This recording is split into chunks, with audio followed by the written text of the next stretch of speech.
오수가 있습니까? 모든 창 공유되고요. 네? 모든 창 하게 잘한 게 진짜. 공유한. 어디서 좀 그거랑 작년에 뭐 돈 받았어요. 보고 낼 때.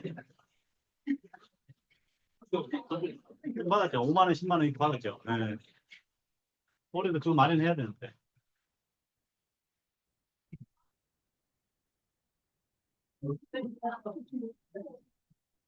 맞나? 유수니까 파일을 열어주시면 제가 할게요. 바탕화면이라고 바탕화면이요? 아까 영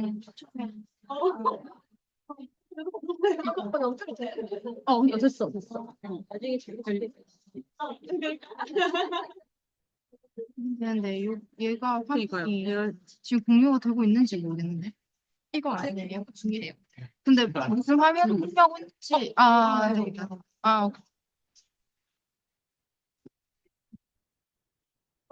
이건가요? 아니요. 요거예요. 지금 시작. 그냥 시작. 15분에 시작할 거라서. 뭐야? 왜안 돼?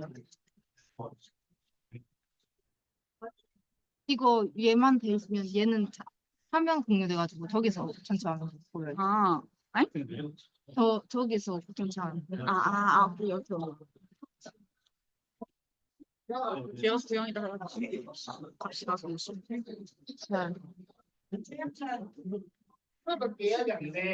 시간 좀 줄여주는 거. 네,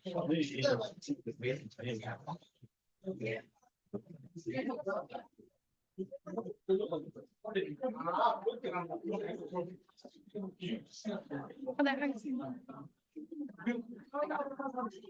안녕하십니까. 저는 사회복지학과 이해학생 학술부장 2학번 허성민입니다. 2025년 사회복지학과 실습 설명회는 총 4팀의 발표를 이루어진 1부 실습의 이해, 2부 실습 오리엔테이션으로 구성되어 있습니다. 바쁘신 와중에도 참석해주신 교수님들과 학우분들 여러분께 감사 인사를 드리며 실습 설명회를 시작하기에 앞서 김석주 교수님의 인사 말씀이 있겠습니다. 네, 반갑습니다. 네, 박수 안 치셔야 됩니다. 여러분들 이제 올해 7월부터 실습 나가시게 될 건데, 좀 부탁을 좀 드리겠습니다. 걱정돼요, 저희 교수님들이랑. 네. 그래서 만약에 여러분들 학교 문제가 있으면 좀 해결이 많이 가능합니다. 근데 이제 실습 기간 나왔으면부터는 외국이기 때문에 여러분들 행동이나 이런 문제 생겼을 때 조금 문제를 좀 해결하는데 좀 어려우니까 나가서 행동 같은 거 주의를 좀 부탁드리겠습니다. 뭐 예를 들면 지금 학교 수업을 때 들고 싶어 해야 됩니다. 아무 상관없어요. 근데 실습지는 여러분들이 한 달 동안 그 실습 기간에 직원이 되는 시간이거든요. 그렇기 때문에 그렇다고 해서 뭐 지금 백화점만 독사하는 얘기도 아니고 깔끔하게 이렇게 와셔가지고 그분들한테 그게 매우 중요합니다. 인사를 하고 대신 또 여러분들이 이제 실습 가서 또 부당한 대우를 받게 되면 또 저희 학과 교수님들이 다 준비하고 있거든요. 또 어려움이 있으면 학과 교수님한테 연락하시면 되고 또 중간에 웬만하면 다 여러분들 만나러 가게 될 겁니다. 교수님들이. 뭐 예를 들면 울릉도 정도는 좀 힘든데 그 외의 지역들은 교수님들이 일일이 다 방문하니까 그때 얘기하셔도 됩니다. 어려움이 있으면. 제일 중요한 게 뭐다? 안전. 그다음 두 번째는 거기서 여러분들의 행동 이런 것들 좀 주의하셔야 되고 대부분의 실습 지도자 선생님들이 여러분들 선배님이세요. 그래서 선배님이 좀 더 똑똑하게 여러분들한테 지도를 할 겁니다. 후배들이라가지고 그거는 여러분들이 싫어서가 아니라 후배니까 좀 더 배워야 된다. 내년 가져가지고 있으니까 그것도 좀 이해해 주시기 바랍니다. 그리고 이제 오늘 좀 제가 이걸 좀 안내를 좀 드리러 왔습니다. 사실은 이건 뭐냐면 여러분들이 10월달에 실습을 하시게 되는데 경상북도에서 지금 계속 우리가 예산을 지금 달라고 지금 요청 중입니다. 대구가 아니라. 그래서 경상북도에서 뭐라 하냐면 우리 사회복지학과 학생들 매우 좋은 인력이 하고 싶어 판단하고 있습니다. 경상북도에서는. 근데 대부분 학생들이 대구 쪽으로 많이 가니까 이제 졸업하고 나서 경상북도를 좀 왔으면 좋겠다. 지역에 와서 많이 정주를 했으면 좋겠다라는 경상북도 생각도 있고 우리도 좀 우리 학생들이 경상북도에 있는 기관들을 많이 체험할 수 있으면 좋겠다라는 그걸 가지고 지금 계획 중입니다. 계속 조율 중이고 확정된 건 아닙니다. 근데 아마 확정이 되면 되게 이 속도가 빠를 것 같아가지고 여러분들한테 조금 알려드리는 겁니다.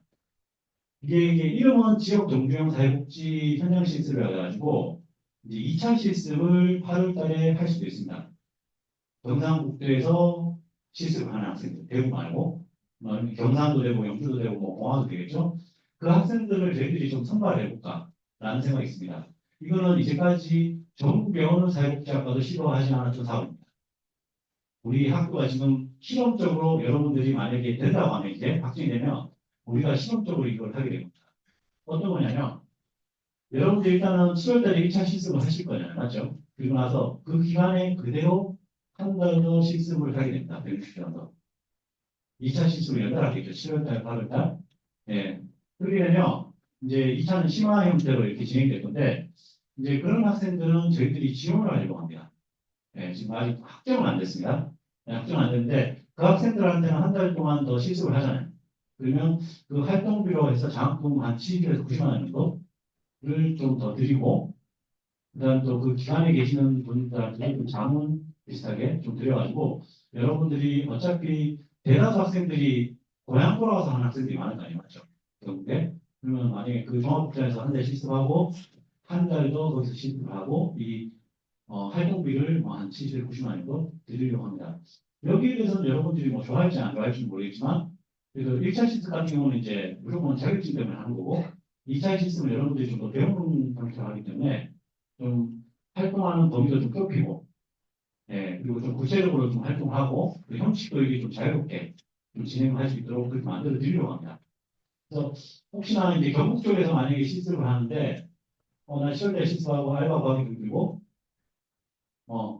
맞아요. 8월달에 알바 구하기 좀 힘든 거 아니에요? 맞죠? 알바이트 구하기 또 9월달은 또 학교 와야 되기 때문에 혹시 그런 학생들이 있다면 이 프로그램을 좀 생각을 좀 해주셨으면 좋겠습니다.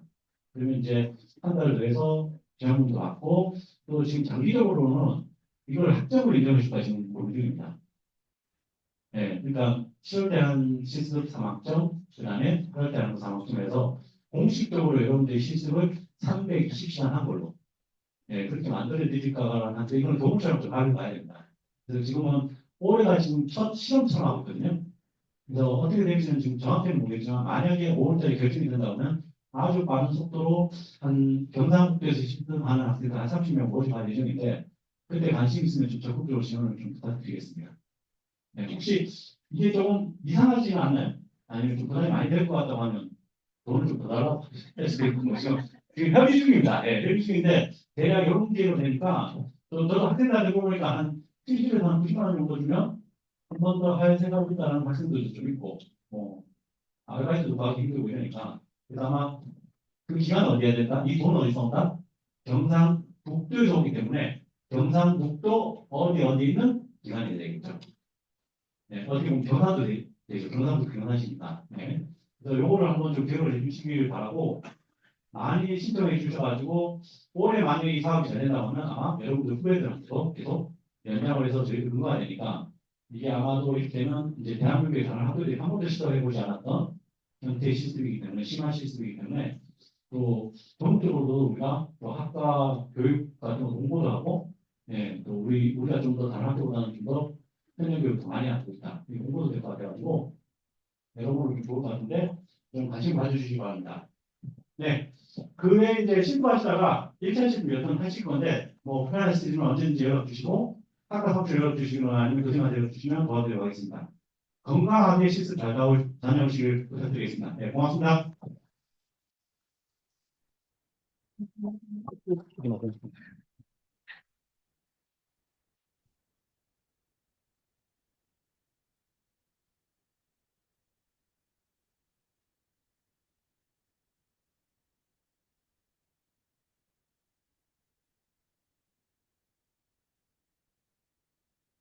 지금부터 일부 실습의 이해를 시작하도록 하겠습니다. 발표자분들은 발표 시간에 반드시 엄숙하게 발표해 주시길 바라겠습니다.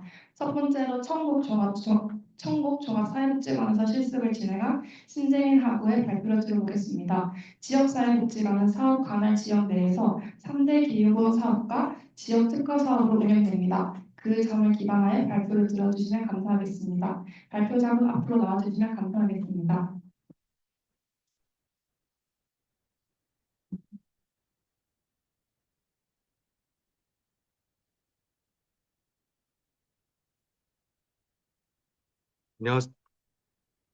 안녕하십니까. 2025년 사회복지학과 실습 설명회에서 지역사회복지 파트를 발표할 2학번 신재민입니다.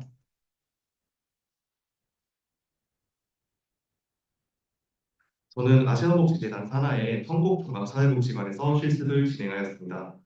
실습 개요, 실습 내용, 실습 후기 순으로 발표를 진행하겠습니다. 먼저 실습 계획입니다. 저는 지역 조직화팀의 이진규 팀장님의 지도를 받으며 10명의 동기 실습생과 함께 실습을 진행하였습니다. 법인 소개입니다. 아시아복지재단은 1945년 강만승 목사님께서 전쟁 부활을 돌보고자 설립한 아세아 고아원에서 출발하였습니다. 1956년 재단법인으로 인가받아 현재는 사회복지법인으로 8개 사업 영역에서 18개 기관을 운영하고 있습니다. 조금 소소한 이야기이긴 하지만 작년 사회복지학과 60주년 행사에 참여해 주셨던 아시아복지재단의 강영신 대표님께서는 저희 대구대학교 사회복지학과를 졸업하신 선배님이시기도 합니다. 성북종합사회복지관은 1999년에 개관하여 수성구 시기동에 위치하고 있습니다.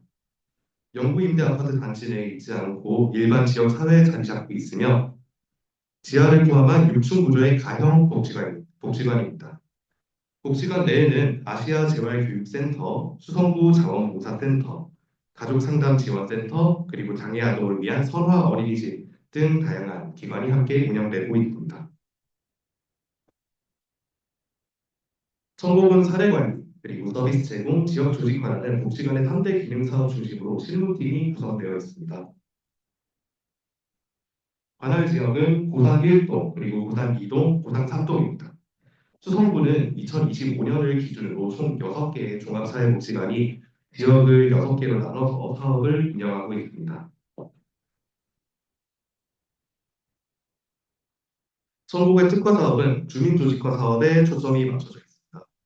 주민의 환경 감수성 향상을 위한 환경 리빙 랩 플랫폼 구축 사업인 주민이 그린 고산, 그리고 도권 김장면층 위한 목공 모임 사업인 모요라 뚝딱뚝딱 만든 새 사업, 그리고 매년 10월 지역 주민 간 공동체 문화 형성을 촉진하기 위해 고산 마을길 걷기 사업을 진행하고 있습니다.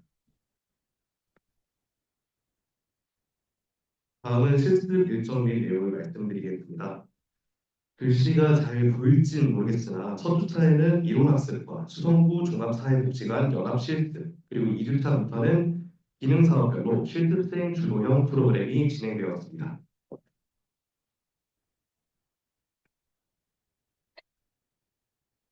실습생 주도형 프로그램이란 단순 체험형 실습을 넘어 실습생이 직접 사업을 기획, 운영, 실행, 평가하는 대학생 실무자 중심의 프로그램입니다.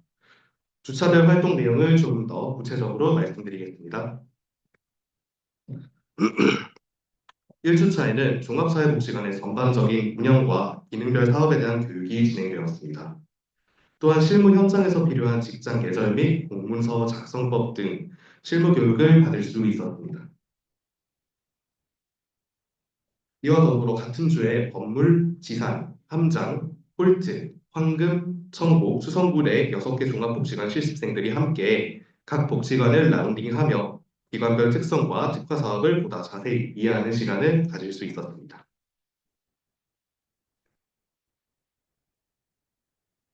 둘째 주에는 지역 조직화팀과 서비스 제공팀의 주도형 프로그램을 진행하였습니다.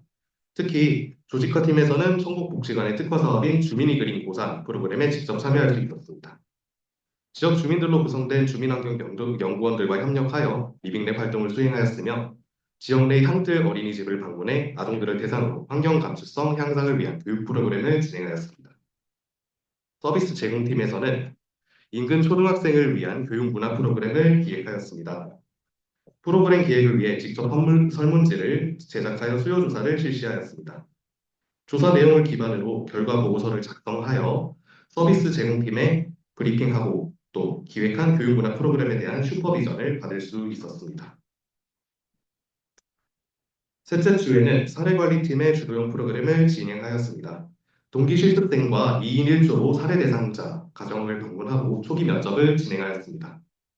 이 과정에서 클라이언트의 상황을 직접 파악하고 적합한 지원 방법을 고민하며 현장 사회복지사의 세심한 접근과 공감 능력의 필요성을 실감할 수 있었습니다. 같은 주 조직화팀에서 주민이 고린 고산 프로그램의 일환으로 지역 주민의 환경 감수성 향상을 위한 챌린지 활동을 기획하고 진행하였습니다. 챌린지는 일회용품 사용을 줄이기 위한 용기 내 챌린지와 아이스팩 재활용 촉진을 위한 아이스팩 챌린지 두 팀으로 나눠 운영되었습니다. 저는 아이스팩 챌린지 팀에서 활동하며 지역 내 다양한 기관 및 주민들과 적극적으로 협력하였습니다. 직접 홍보물을 제작하여 배포하는 한편 행사 부스를 운영하며 주도적으로 참여할 수 있었습니다. 회수한 아이스팩은 모두 신매시장 상인회에 기부하여 지역사회의 자원순환에 기여하였습니다. 마지막 주에는 사례관리팀의 케이스 컨퍼런스와 연합실습 평가회를 진행하였습니다. 수성구 사회복지관협회 연합실습 평가를 통해 다른 기관의 성과와 현장 사회복지사의 생생한 경험을 들으며 실습을 마무리하였습니다. 특히 막내 사회복지사와의 토크쇼를 통해 현장에서의 어려움과 보람을 직접 들을 수 있었습니다. 케이스 컨퍼런스는 실습생 간 사례를 공유하며 개입 방식을 논의하고 사례관리팀 팀장님의 슈퍼비전을 통해 필요한 정보와 지역사회 자원 등에 대해 알아갈 수 있었습니다. 그렇게 160시간의 길다면 길고 짧다면 짧은 현장 실습이 마무리되었습니다. 실습을 통해 느낀 점은 다음과 같습니다. 하나는 종합사회복지관의 변화와 전망에 대한 내용입니다. 기존의 복지관은 주로 찾아오는 주민에게 서비스를 제공하는 이용시설의 성격에 좀 더 부합했습니다. 이로 인해 물리적 접근성이 좋은 인근 주민들에게만 수혜가 좀 집중되는 한계가 있었습니다. 그러나 실습을 통해 바라본 복지관은 이런 한계를 분명하게 인식하고 지역사회로 직접 찾아가는 지역 밀착형 복지관으로 변화하고 있다는 점을 확인할 수 있었습니다. 특히 인상 깊었던 부분은 주민들이 단순한 복지의 수혜자가 아니라 기획과 운영에 주체적으로 참여하면서 지역사회 역시 복지의 수동적 대상이 아닌 주체로서 인식되고 있다는 변화였습니다. 또한 복지관 내부의 조직 구성 방식에도 변화가 있었습니다. 과거에는 사례관리, 서비스 제공, 지역 조직화와 같은 기능별, 사업별 조직 구조가 일반적이었다면 현재는 황금 1동팀, 황금 2동팀과 같이 지역 단위 중심의 팀 구성 논의가 이루어지고 있었습니다. 이를 통해 사업 간의 연계와 협력 그리고 주민과의 관계 형성이 더욱 밀착형으로 이루어질 수 있도록 노력하고 있었습니다.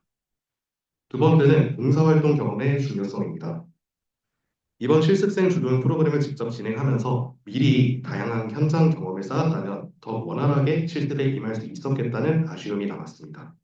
다양한 봉사활동과 현장 경험을 통해 사회복지 분야의 사업 트렌드를 미리 파악하는 것이 매우 중요하다는 것을 알 수 있었습니다. 마지막은 꾸준한 자기개발의 중요성입니다. 사회복지사는 급변하는 환경과 제도에 민감하게 반응해야 하고 이를 반영하여 새로운 지식과 기술을 끊임없이 습득해야 합니다. 또한 지역사회의 다양한 전문가들과 협력하며 자원을 발굴하고 그것을 활용하는 능력도 필요합니다. 이번 실습을 통해 저의 부족한 실무 역량을 구체적으로 인식할 수 있었으며 앞으로 이를 보완하기 위해 꾸준한 자기개발과 교육 참여가 중요하다는 점을 알 수 있었습니다. 실습을 통해 스스로 강점과 약점도 파악할 수 있었습니다. 제가 발견한 첫 번째 강점은 창의력입니다. 지역 조직화와 서비스 제공 실습을 진행하며 짧은 시간 안에 다양한 아이디어를 빠르고 또 풍부하게 제안할 수 있는 역량을 발견할 수 있었습니다. 두 번째 강점은 개방적이고 유연한 사고입니다. 저는 문제 상황을 다양한 시각에서 바라보고 분석하며 보다 효율적이고 효과적인 접근 방식을 찾으려고 노력하는 모습을 확인할 수 있었습니다. 한편 많은 아이디어를 제안할 수는 있었지만 이를 실제 사업으로 구체화하고 실행하기 위한 실무적 지식과 역량은 아직 부족하다는 점을 알 수 있었습니다. 앞으로 관련 분야의 실무 교육과 현장 경험을 늘리며 보완할 예정입니다. 또 다른 약점은 팀워크 능력입니다. 조직 내 원활한 팀워크는 업무의 효율성과 효과성을 높이는 데 매우 중요한 요소입니다. 그러나 저는 팀의 분위기를 부드럽게 만들고 긴장감을 풀어주는 그런 부분에서 약간 어려움을 느꼈습니다. 이러한 부분을 앞으로 적극적으로 개선하고자 하였습니다. 마지막으로 작년 현진희 교수님 실습 세미나에서 요청드렸던 슈퍼비전 관련한 내용입니다. 저는 평소에 타인의 감정이나 상황에 민감하게 반응하지 못하는 그러니까 사회적 민감도가 낮은 성격 때문에 사회복지사로서 잘 할 수 있을지 고민이 많았습니다. 하지만 교수님의 피드백을 통해 타인의 감정을 이해하고 공감하는 능력은 타고난 성격, 그러니까 기질에만 국한되는 것이 아닌 꾸준한 관심과 훈련을 통해 발전시켜 나갈 수 있음을 알 수 있었습니다. 또한 평범한 인간관계를 맺을 때와 또 전문직으로서 클라이언트와 관계를 맺을 때의 성격은 다르게 발현될 수 있다는 부분을 알 수 있었습니다. 성격이나 기질 등으로 비슷한 고민이 있으신 학우분들께 이런 답변이 도움이 될 수 있었으면 좋겠습니다. 이상 발표 마치겠습니다. 감사합니다.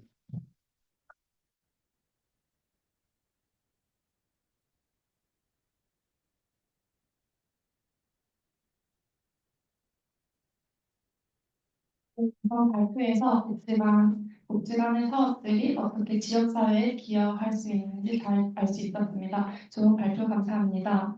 다음은 대불도의 복지관에서 실습을 진행한 병가영 학우의 발표를 들어보겠습니다. 앞으로 나와주시면 감사하겠습니다.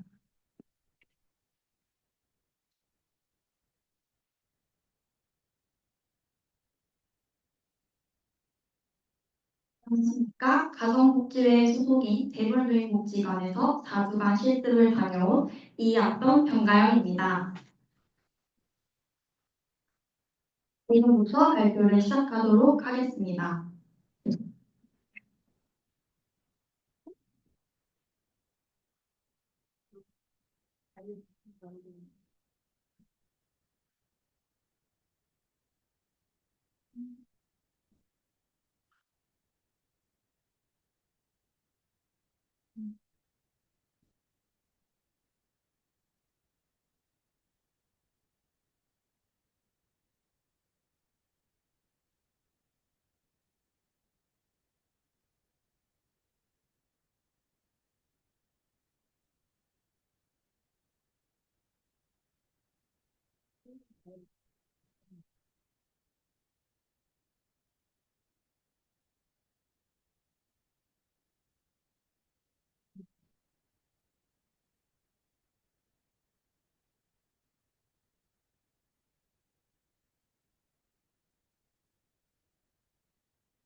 먼저 간략하게 목차를 설명드리도록 하겠습니다.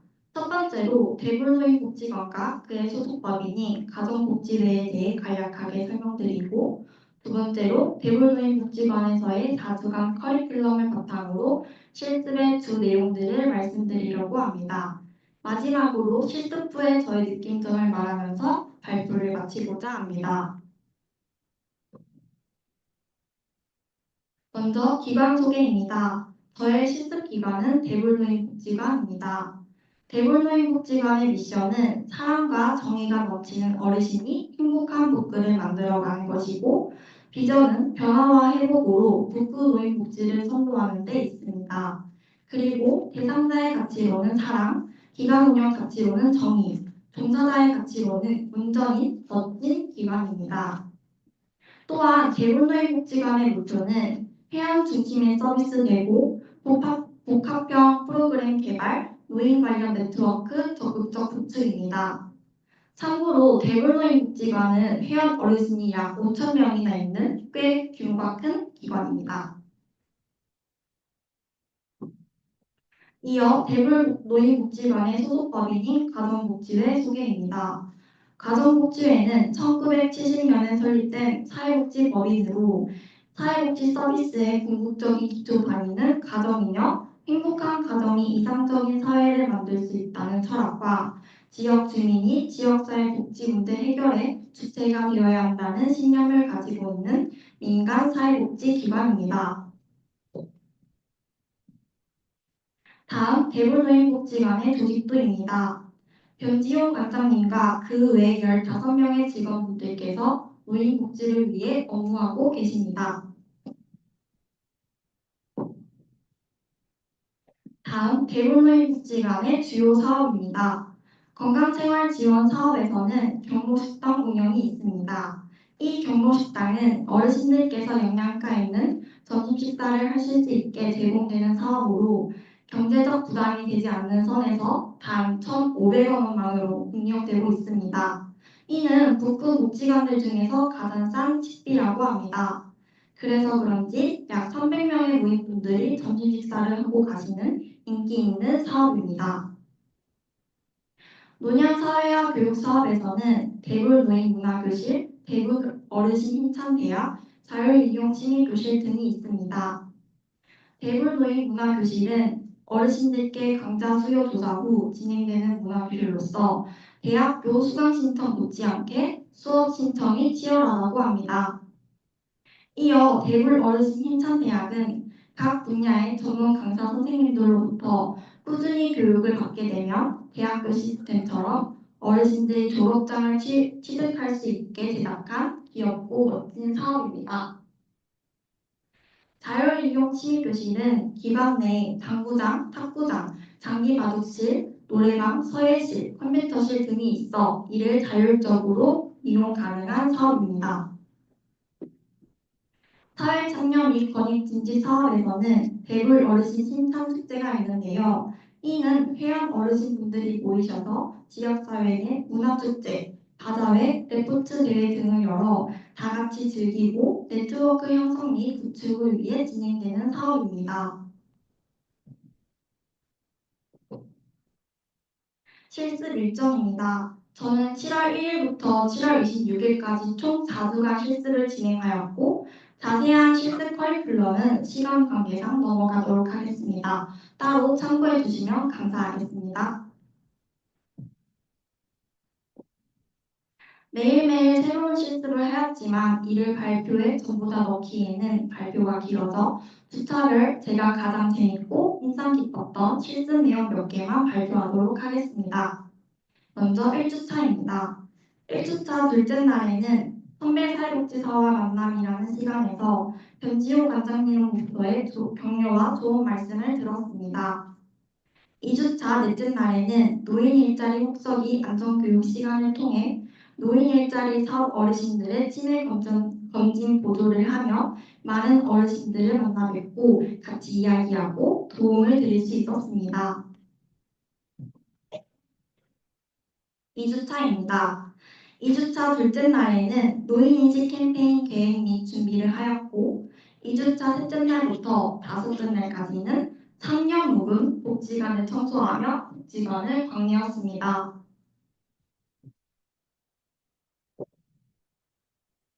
그리고 이어 가정복지회의 산하기관인 달서구 가족센터, 달서구 시니어클럽, 가정종합사회복지관, 서구 청소년 상담복지센터와 같이 다양하게 기관을 방문하며 현장을 많이 알아갔습니다.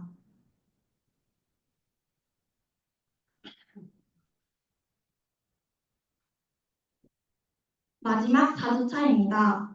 4주차 둘째 날에 이제 실습을 마무리하는 시점에서 그동안 어땠는지 수소문 카페에서 슈퍼바이저님들과 팀원들과 다 같이 이야기를 나누는 티타임 시간을 가졌습니다.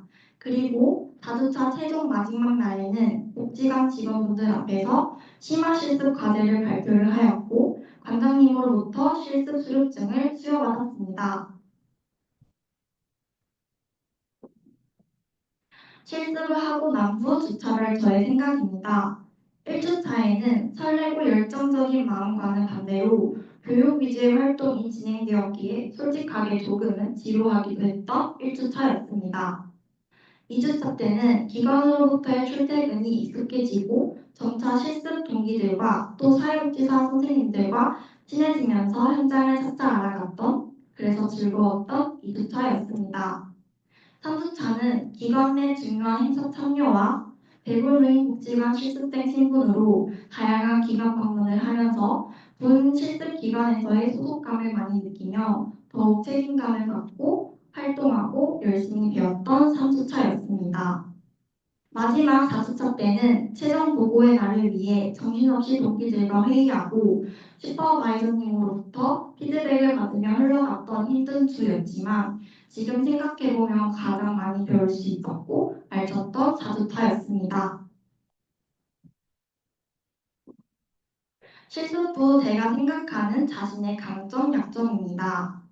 저는 사람 간의 친화력이 좋아 동기 및 사회복지사 선생님들과 금방 친해지고 빠른 적응을 보였습니다. 그렇게 사람들과 어울리며 에너지 소비를 많이 하는 만큼 저는 체력이 약하다는 것을 알게 되었습니다. 또 저는 스트레스에 취약합니다. 하지만 회복 탄력성이 좋아 힘든 일이 있어도 금방 풀풀 털고 잘 극복 가능합니다. 그리고 저는 업무나 과제를 할 때 꼼꼼한 편입니다. 그러나 그만큼 오랜 시간이 걸린다는 것을 알게 되었습니다. 마지막으로 제가 실습 가기 전 세웠던 목표입니다. 저는 사회복지 현장에서 가장 많이 활용되는 전문적 기술은 무엇인지 알아보는 것이 저의 목표였습니다. 그 결과 컴퓨터 활용 자격증을 취득하는 것이 좋다는 것과 운전면허 1종은 필수라는 사실을 알게 되었습니다. 두 번째, 실습을 통해 직장에서의 행동이나 사회생활 예의를 배워오는 것이 저의 목표였습니다. 그리하여 직장에서의 복장은 청바지나 맨투맨, 반팔티와 같이 예의에 어긋나거나 노출 있는 복장은 지양하는 것이 좋다는 사실을 배웠습니다. 마지막으로 노인복지관으로 간 만큼 노인복지와 관련된 정보를 많이 알아오는 것이 저의 목표였습니다. 그 결과 종합사회복지관은 회계를 담당하는 사무원이 있지만 노인복지관은 아직 사무원이 따로 없어 사회복지사가 회계를 스스로 공부하여 맡아야 한다는 사실을 새롭게 알게 되었고, 이와 관련하여 노인복지관에서 일을 하고 싶다면 회계를 공부하는 것이 해놓으면 좋겠다는 생각을 하였습니다. 이상 들어주셔서 감사하며 저의 발표를 마치도록 하겠습니다.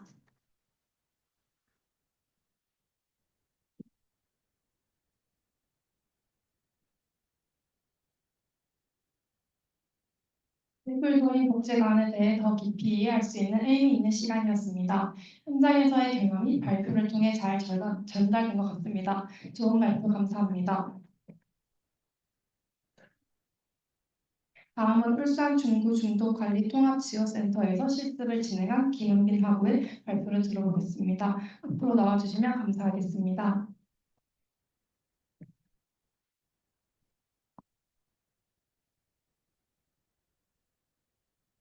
안녕하십니까. 작년 실습으로 울산 중구 중도관리 통합지원센터에서 실습을 다녀온 김은빈입니다. 반갑습니다. 여러분은 실습을 어떻게 준비하고 계신가요? 다들 괜찮게 준비하고 계신가요? 저는 이맘때 여기 앉아서 실습 촬영을 듣는데 내가 과연 저걸 해낼 수 있을까라는 막막함에 표정이 어두워지곤 했는데요. 저는 여러분들에게 실습 준비 과정부터 진행, 마무리 과정에서 어떤 걸 해야 할지, 어떤 경험을 할 수 있지 알려드리도록 하겠습니다. 먼저 실습 준비 과정입니다. 실습 준비 기간은 3월, 4월에서 5월, 6월로 나눠서 설명드리겠습니다. 먼저 3월에는 관심 분야를 고민하고 기관을 탐색하였습니다. 아시다시피 사회복지에는 정말 다양한 분야가 있습니다. 내가 어느 분야에 취업하기 원하는지 떠올리면서 저는 고민하였고, 그래서 저는 정신건강 사회복지사를 꿈꾸고 있기에 정신건강을 선택했습니다. 다음은 신청할 후보기관을 찾았습니다. 2부의 설명을 들으시겠지만 한국사회복지사협회 홈페이지나 학교 추천 기관 리스트를 보면서 뽑았습니다. 그리고 CMHB 선배들을 통해서 실습 후기를 들으며 기관을 몇 개 추려냈습니다. 그리고 또 그 추려낸 후보 중에서 그 기관 홈페이지에 들어가서 주요 사업과 작년 실습 공문을 보면서 추려냈습니다. 4, 5월은 기관마다 실습 신청 공문이 내려오는 기관입니다. 그래서 저는 관심 있었던 기관 중 울산센터의 신청서를 작성하였습니다.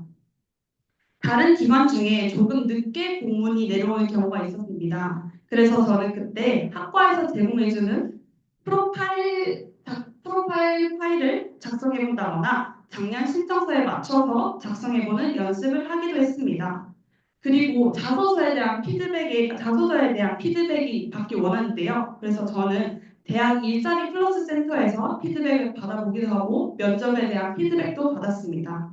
여러분도 자소서 쓰면서 되게 막막하실 거예요. 그때 일자리 센터에서 한번 도움 받아보시길 추천드립니다.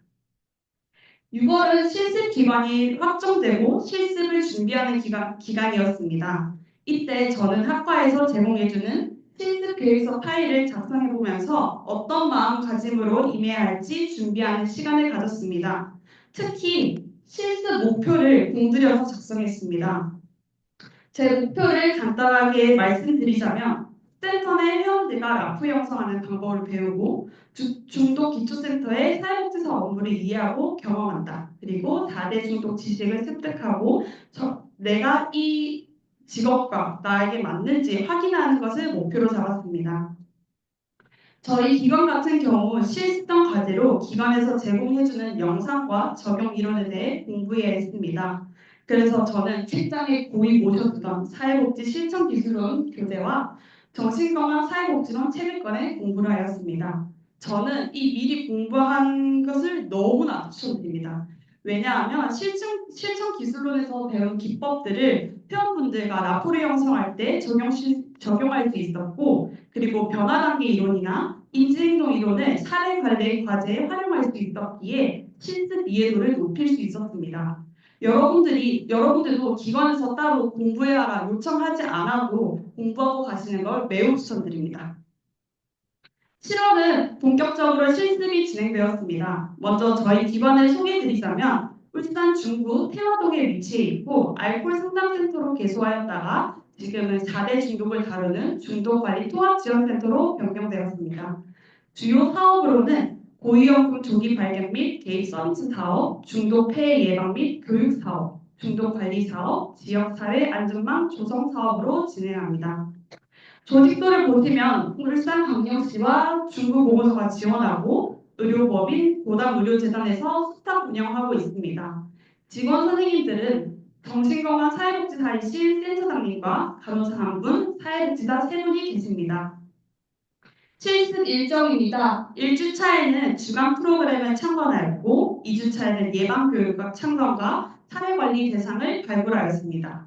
3주차에는 예방교육 준비, 사례관리 진행을 하였고 4주차에는 예방교육을 진행하고 사례 발표를 진행하였습니다. 그럼 자세히 어떤 활동을 했는지 설명드리겠습니다. 먼저 주간 프로그램에 참관하였습니다. 저희 센터는 알코올 중독, 도박 중독자의 회복을 돕는 주간 프로그램을 진행하였습니다. 참관을 하면서 어떻게 중독에 빠지게 되었는지, 단도박을 위해 어떤 생활을 하려고 하는지 등 그들의 솔직한 이야기를 들을 수 있었습니다. 그리고 서로 이런 방법 좋더라. 나는 술이 땡길 때 이렇게 하니까 너무 좋더라. 이러면서 정보를 공유하시면서 또 서로 응원해주는 모습을 보면서 자도 모임의 순기능을 목격할 수 있었습니다. 다음은 예방교육입니다. 저희 센터는 알코올, 도박 예방, 중독 예방을 위해 약물 중독 예방을 위해 학교, 기업체, 복지관 등 다양한 곳에서 교육을 진행합니다. 저는 주로 학교에서 진행하는 예방교육에 참관하였습니다. 기관 선생님들이 어떻게 진행하시는지 모습을 보고 학년마다 어떤 자료가 유용한지 학생들을 청결히 이끌기 위해서 어떻게 하시는지 볼 수 있었습니다. 참관하면서 배운 걸 토대로 다함께 돌봄센터에서 초등학교 저학년 대상으로 도박 중독 예방 교육을 진행하였습니다. 세 번째로 사례 관리입니다. 저희 센터 같은 경우는 센터 내 회원들을 직접 만나 뵙지 못하고 제 주변에 중독이 의심되는 대상을 발굴하여 차정 단계까지 진행해본 연습을 거쳤습니다. 저는 알코올 중독이 의심되는 지인을 대상으로 삼았고 자가검진표를 활용하여 상태를 확인하고 기관에서 제공해주는 초기 상담지를 활용하여 상담을 진행하였습니다. 상담 내용을 토대로 어떤 개입이 필요할지 정리하여 기관 선생님께 발표하고 피드백 받는 활동을 진행하였습니다. 마지막으로 행정 업무를 경험하였습니다. 정신건강 관련 시설에서는 기관끼리 회원에 대한 정보를 전달하기 위해 MHIS라는 시스템을 활용합니다. 저는 여기서 프로그램을 참관하면서 회원들의 주요 메시지를 기록하고 시스템에 입력하는 것과 초기 상담지를 보고 가게도 MSE 형식에 맞춰서 기입하는 활동을 하였습니다. 그리고 기관에서 작성하는 공문 작성법에 대해 교육받고 써보는 활동도 하였습니다.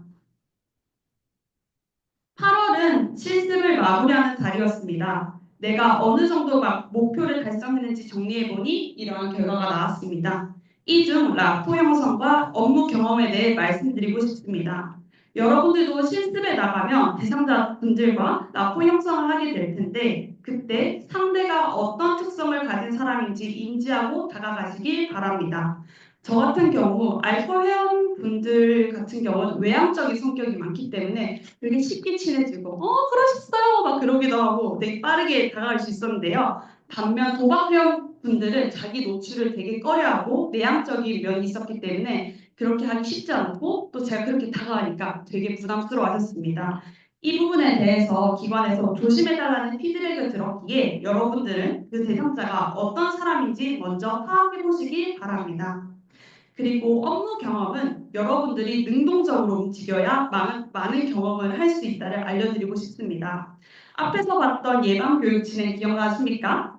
저는 원래 실습 계획에서는 제가 진행까지는 하지 않는 거였습니다. 근데 제가 실습을 해보니 너무 한 게 없는데? 나 더 하고 싶은데? 라는 생각에 선생님 저 한번 진행을 해봐도 될까요? 조그만 기간이라 상관없습니다. 한번 해보고 싶습니다. 당차게 말씀드렸고 선생님들은 되게 반가워하시면서 너무 좋죠! 라고 하면서 저에게 기회 주셨고 저는 예방교육을 준비하는 과정과 진행하는 과정까지 경험할 수 있었습니다. 여러분들도 능동적으로 요청하고 움직인다면 많은 경험을 할 수도 있고 그리고 선생님들께 이쁨을 받을 수 있습니다. 그래서 주저하지 말고 요청해보시는 것을 추천드립니다. 실습 소감입니다. 사회복지사는 클라이언트의 변화를 위해 여러 노력을 하지만 계획대로 되지 않고 신처럼 그들에게 변화를 줄 수 없습니다. 그래서 여러분들이 대상자의 느린 변화를 목격하더라도 자책하지 않으셨으면 좋겠습니다. 두 번째로 사회복지사도 엄연한 전문가이고 특히 정신건강 분야는 공부를 더더욱 많이 해야 하는 것을 너무나 뼈저리게 느꼈습니다. 그리고 사회복지사로서 윤리적 딜레마와 체력에 대해 미리 준비하자는 것을 느꼈습니다. 중독센터에 있다 보면 음주운전이나 사기 전과가 있는 분들이 계셨습니다. 이때 그분들을 범죄자라고만 바라보지 않고 사회복귀를 위해 도와드려야겠다는 생각이 필요합니다. 그리고 9to6의 직장인 삶을 살다 보면 지금이라도 운동을 해서 체력을 미리 쌓아둬야겠구나라는 것을 다짐을 할 수 있었습니다. 마지막으로는 2차 실습 때는 적극적인 자세를 갖추기로 다짐하였습니다. 앞에서 말했듯이 능동적인 자세를 갖추어야 많은 경험을 할 수 있다는 것을 느꼈기에 먼저 요청해보는 용기를 가져보려고 합니다. 여러분들에게는 실습에 대한 막연함과 두려움이 있을 거라 생각합니다. 저도 작년에 아까도 말했듯이 여기 이 자리에서 내가 저걸 할 수 있을까라는 생각에 정말 너무나 두려움이 컸는데요. 근데 여러분들에게는 3년간 배운 지식과 그다음에 많은 교수님들과 그리고 선배들이 있습니다. 그 사실을 잊지 말고 도움을 요청해 보시기 바랍니다. 저 또한 도움을 드릴 수 있는 한 다 드릴 테니 너무 걱정하지 마시고 담대히 나아가시길 응원하겠습니다. 감사합니다.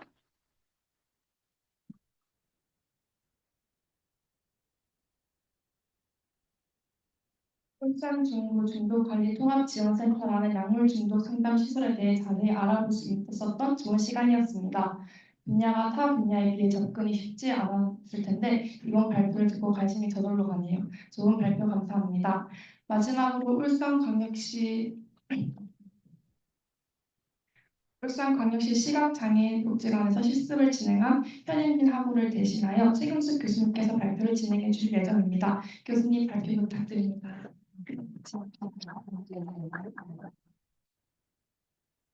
네, 반갑습니다. 원래 우리 현영빈 학생이 발표를 해야 더 실감 있고 되는데, 이게 좀 약간의 중간에 문제가 생겼어요. 그래서 이제 워낙 그 장애인 복지관 쪽에서 실습한 친구들이 많지 않았기 때문에 제가 간단하게 현영빈 학생을 대신해서 여러분들에게 실습 기간을 소개하도록 하겠습니다.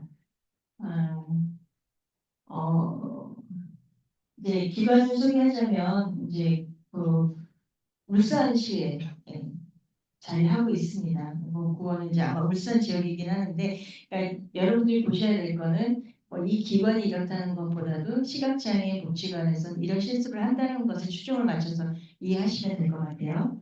그래서 주요 부서가 이렇게 상담, 그다음에 기능 향상 지원, 그다음에 역량 강화 지원, 평생 지원, 교육 지원 팀으로 나눠져서 이루어지고 있고, 거기에서 각각의 사업에 관련돼서 실습을 진행했다고 합니다. 그래서 제일 먼저 일단은 시각장애인에 대한 공감을 시험을부터 시작을 해서, 그래서 이제 눈을 가리고 실제로 시각장애인과 같이 이제 기관을 이렇게 돌아다니고 해서 체험을 해서 이제 공감력을 먼저 바탕으로 하고, 그 다음에는 이제 그 구글 교육하는 거나 이런 것들을 또 그 윤리 경영을 위해서는 이런 경험들을 해야 된다고, 그래서 그런 또 체험을 했었고, 그 다음에는 점자, 그 다음에는 또 이런 것들을 교실에서 이제 점자 센터를 운영하는 게 있으니까 그쪽에 가서 경험을 했다고 합니다. 근데 이제 시각장애인의 이해를 돕는 것부터 시작해서 그분들이에게 필요한 활동이나 이런 것들을 다 이렇게 같이 체험을 했었던 것 같습니다. 그 다음에는 이제 그 학예 수련회가 있어서 그 이용하시는 유연자분들을 위해서 그 이제 학예 수련회에 참여했는데, 그래서 댄스를 같이 하셨는데 그 하면서 시각장애인 분들이 춤을 어떻게 추실까 했었는데, 그 부분에 대해서 교육을 할 때 어떻게 해야 되는지 이런 것들을 배울 수 있어서 굉장히 큰 도움이 됐다고 합니다. 그래서 같이 또 본인의 짝꿍은 전맹이신 분이셔가지고 그 중년의 아저씨였는데 함께 같이 이렇게 그 춤을 출 수 있어서 굉장히 좋은 경험이었다고 합니다. 그 다음에는 이제 이런 경험들을 다 해서 시각장애인들의 인식 개선을 위한 영상 작업들도 같이 그 시스템들이랑 작업을 해서 그것들을 이제 제출을 하고, 이제 그러면서 또 본인들의 인식에는 어떤 한계가 있는지 이런 것도 체크할 수 있어서 굉장히 좋은 경험이었다고 합니다. 그리고 난 다음에 이제 종교 평가회를 하면서 종교 보고서를 작성해서 발표하고 실습을 마칠 수 있었다고 합니다. 좀 더 생생하게 여러분들한테 본인이 실습을 시켜야 되는데, 설명을 드려야 되는데, 제가 이제 간단하게 설명을 드렸어요. 그래서 이 그 현영빈 학생이 이제 이렇게 평가를 쭉 했었는데, 지금 제가 이 내용들 안에서 이런 경험을 했고 이게 좋았고 하는 것들이 이 평가안에 있던 내용을 제가 설명을 하면서 녹여서 설명을 드렸던 거고요. 본인이 이거를 통해서 이렇게 자기 성장한 보고서를 냈는데, 본인이 대화 기술이 부족하다는 걸 이렇게 느꼈고, 문서 작성 능력도 조금 충분하지가 않구나. 그다음에 영상 편집 능력도 좀 있다, 약하구나 이런 것들을 느껴서 이런 부분들을 앞으로 좀 더 개선을 시켜야지 내가 이제 취업이나 이런 것들에서 잘할 수 있겠다라는 걸 느꼈다고 하고, 그 다음에는 저기 뭐지?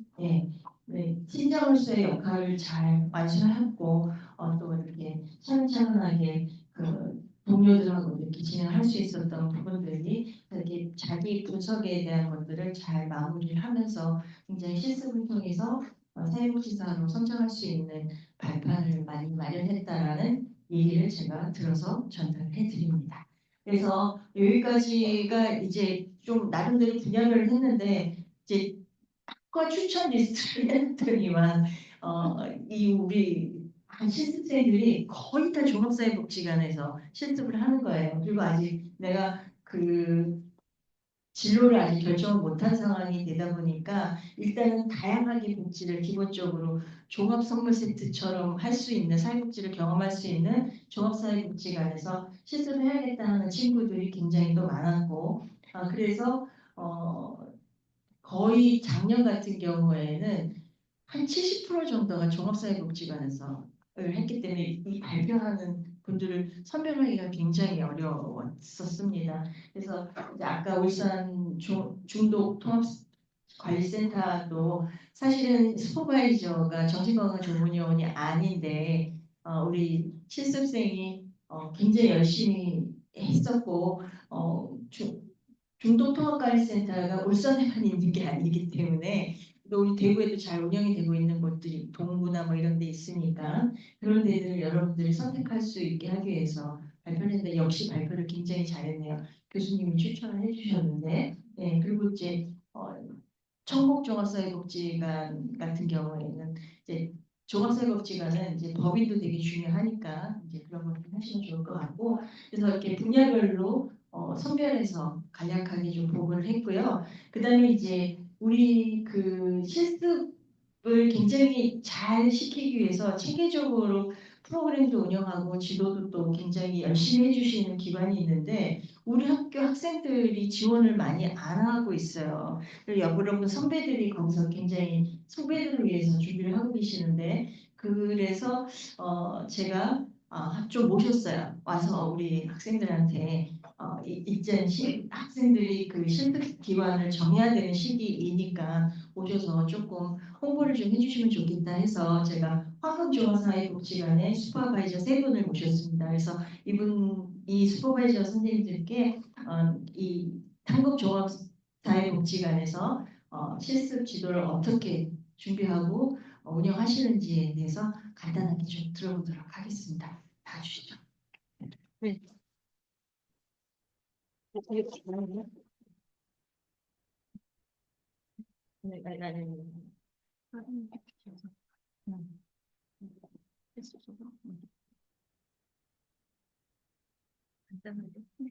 이걸로 하는 게 더 나아요. 잠시만. 뭔가?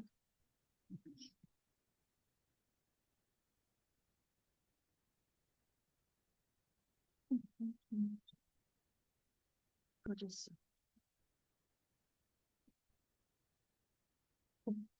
그냥 해요. 그거 하다가 자꾸 시간 잡아먹고. 쓰는 거예요? PPT 있어. PPT 없어. PPT 없죠. 있습니다. 있어요? 네, 네, 있습니다. 네.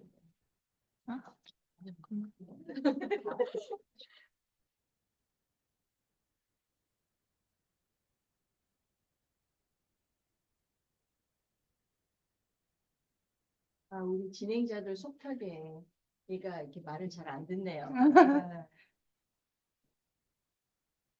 그리고 아까 우리 학과장님이 잠깐 얘기하셨던 거 있잖아요. 뭐 각장이라든지 여러분들이 또 가셔서 문제를 일으키는 분들은 거의 없더라고요. 선생님이 워낙 훌륭해서. 근데 가끔씩 이제 항상 추천을 했던 기관이기도 하고 안 했던 기관이기도 한데 가끔씩가다 이렇게 슈퍼바이저가 바뀌면서 슈퍼바이저 역량이 좀 부족하신 분들 때문에 여러분들이 피해를 나가는 경우가 있어요.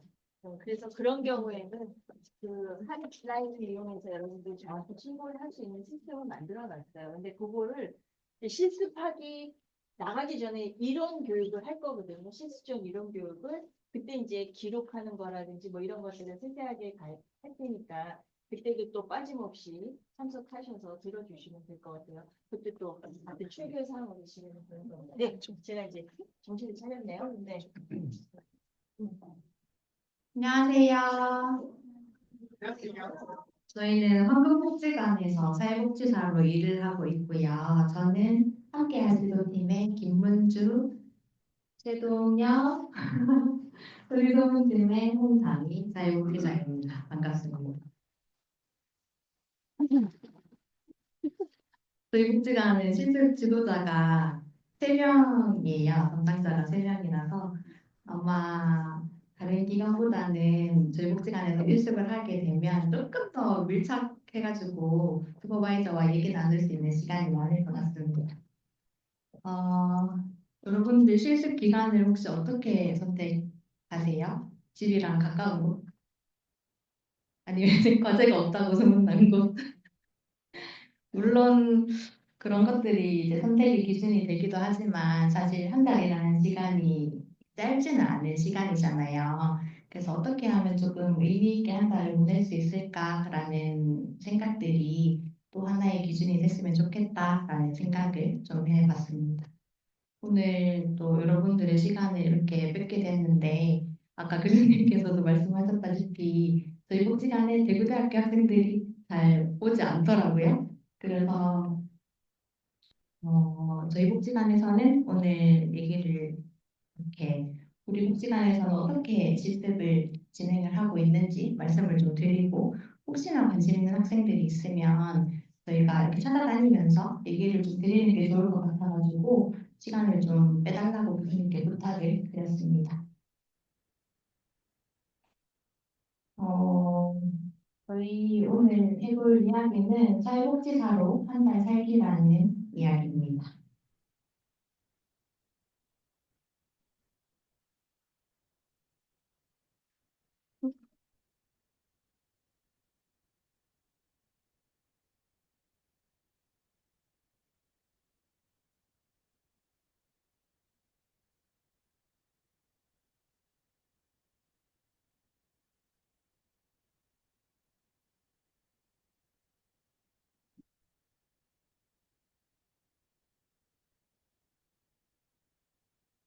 복지관은 지금 수성구 황금동에 위치를 하고 있고요.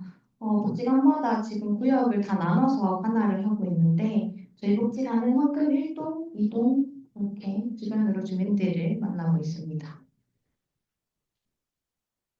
저희 복지관의 핵심 가치는 복지의 주체는 지역 주민이라는 가치로 일을 하고 있고요. 저희가 일을 하면서 장기적으로 가지고 가야 될 목표나 그런 방향을 우리는 황금알을 낳는 사람들이라는 그런 비전을 가지고 일을 하고 있습니다. 복지의 주체는 지역 주민이라는 가치를 바탕으로 해서 지역의 복지 활동에 누구나 참여하고 주민들이 함께하는 지역의 일로 이해하고 누구에게나 필요하고 주민들 누구나 도움을 주고 도움을 받을 수 있는 활동으로 인식될 수 있도록 그 사업을 실천하고 있습니다.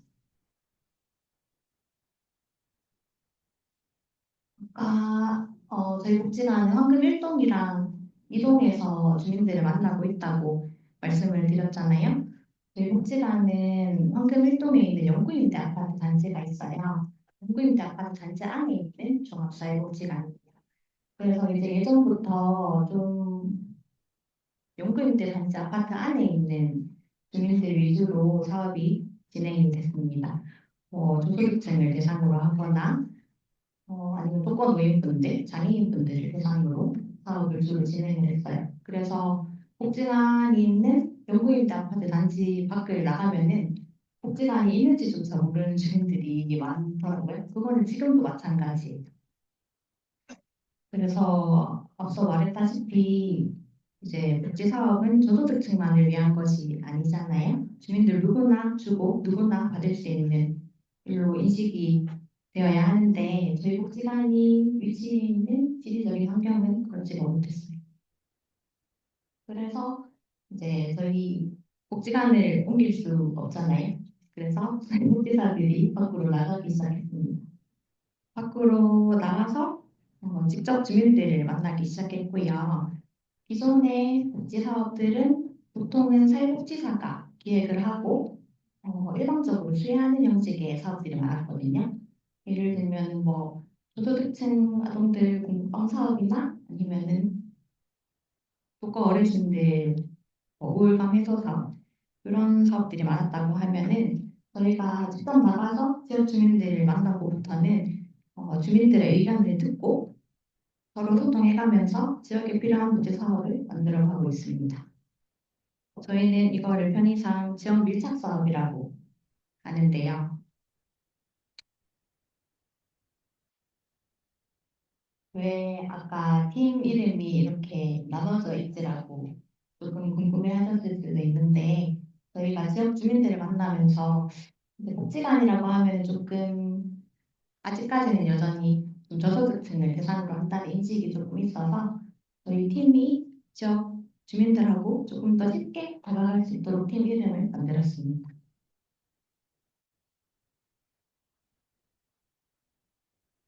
저희 복지관에서는 이제 여름 실습에서 4주간 단기 사회 사업을 진행을 하게 됩니다.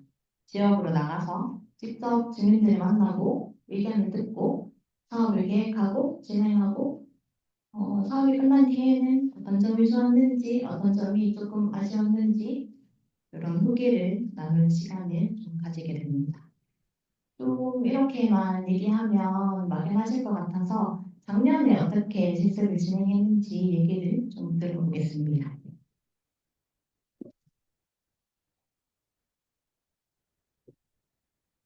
작년 실습 프로그램 제가 담당했어서 제가 소개해드리도록 하겠습니다.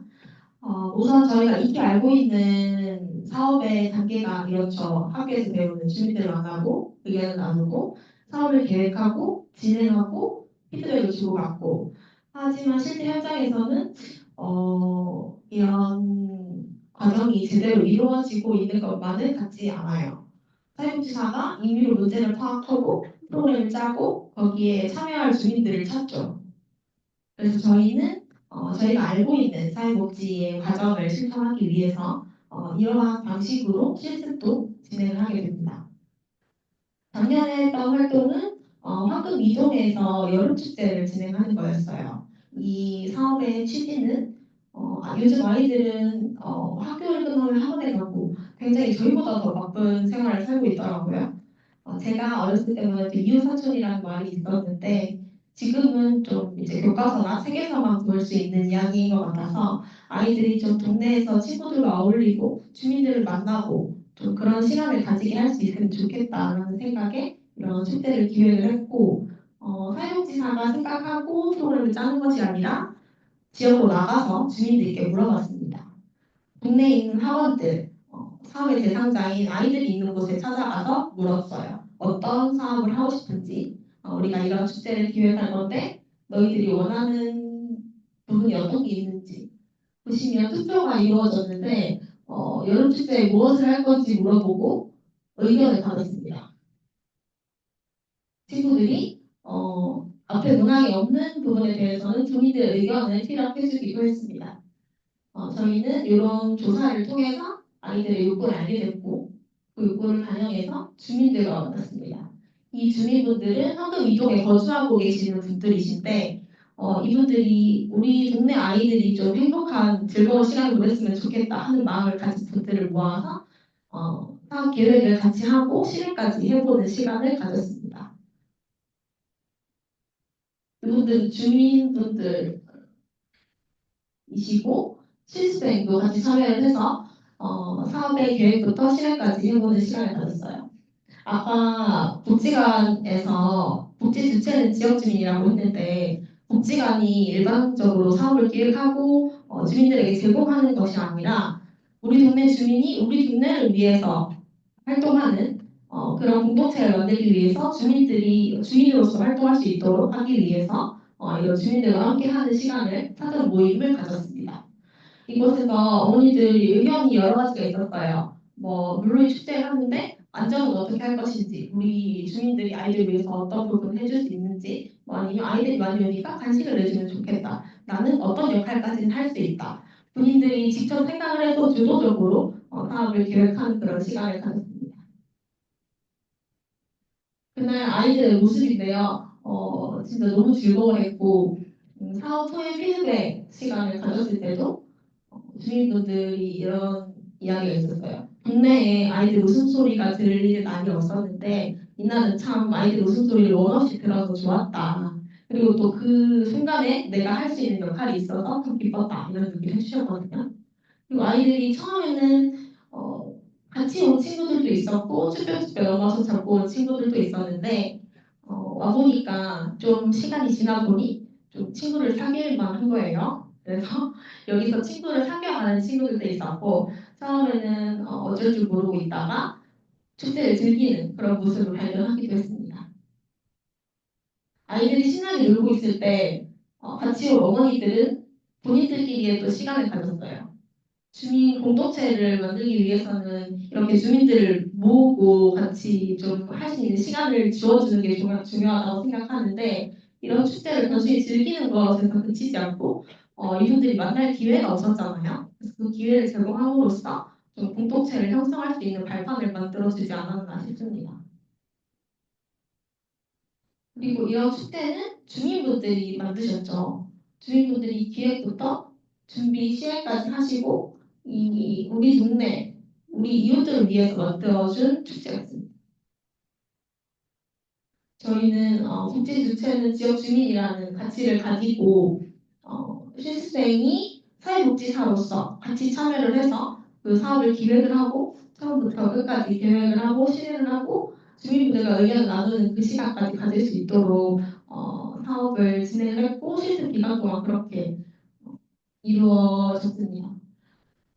여기 보면은 QR코드가 있는데 아까 황금 1, 2동 팀이 나눠져 있다고 했잖아요. 저희가 여기 지역 밀착형 사업을 하고 있는데 이런 사업들이 좀 잘 들어갈 수 있는 활동들이 나와 있으니까 한번 참고해 주셔도 좋을 것 같고 실습생이 기관에 따라 조금씩 다르겠지만 저는 그 기관의 수단으로 투입되는 것은 좋지 않은 방향이라고 생각하거든요.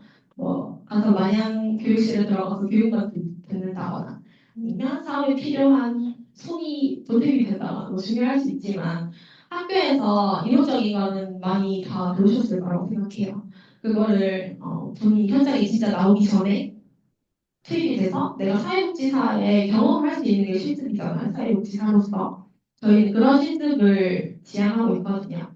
실습생이 직접 주도를 해서 어떤 사업을 할지 본인이 고민을 해보고 주민들과 함께 고민을 하고 이야기를 나누고 실행을 할 수 있는 그런 실습 과정들을 가지고 있으니까 아까 처음에 얘기한 것처럼 집 가까운 곳, 가게가 없는 곳 말고 나의 한 달을 투자를 하는 거니까 진짜 사회복지에 생각이 있거나 지역사회 복지에 고민이 있으신 분들은 저희 복지관으로 오셔서 실습을 경험해 보셔도 좋을 것 같습니다. 짧은 발표였는데 혹시 뭐 질문 있으시면 받아보도록 하겠습니다.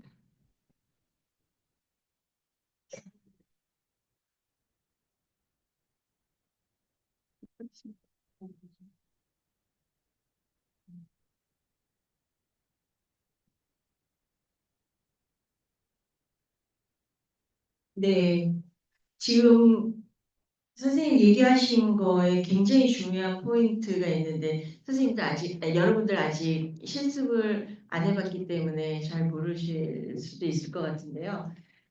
포인트는 지금 여러분들이 실습을 하는 것들을 그냥 앉아서 주는 게 아니라 직접적으로 주민들을 만나고 그리고 또 그분들의 욕구 조사를 통해서 프로그램을 운영한다라는 그 부분은 보통은 대부분이 잘 못하는 부분인데 이 지금 복지관에서는 그거를 실행하고 있고 그 과정들을 실습생들에게 직접 경험시켜 준다는 얘기인 거예요. 무슨 얘기인지 아시겠죠? 네. 그 굉장히 그 실습학원 저도 이제 학창시절 실습을 해봤는데 이게 슈퍼바이저가 그렇게 계획을 해서 해줄 때 내가 정말 사회복지를 하는 사람으로서 되게 보람을 느끼겠구나 하는 거를 경험하게 되거든요. 그래서 제가 너무 좋은 슈퍼바이저들이고 여러분들 선배들인데도 불구하고 제가 얼마 전에 기관 방문해서 좀 뭐 부탁을 드리러 갔다가 대구대 학생들이 안 온대요. 그래서 아니 이럴 수가 이렇게 좋은 프로그램과 기관에 어플라이를 안 하는 게 너무 집 가까운 데서만 실습을 하려고 하니까 그렇구나 이런 안타까움이 좀 있었어요. 그래서 지역사회 복지를 정말 잘 해보고 싶다 하는 사람들은 거리가 조금 있다 하더라도 황금종합사회복지관에서 실습하기를 전 또한 권장합니다.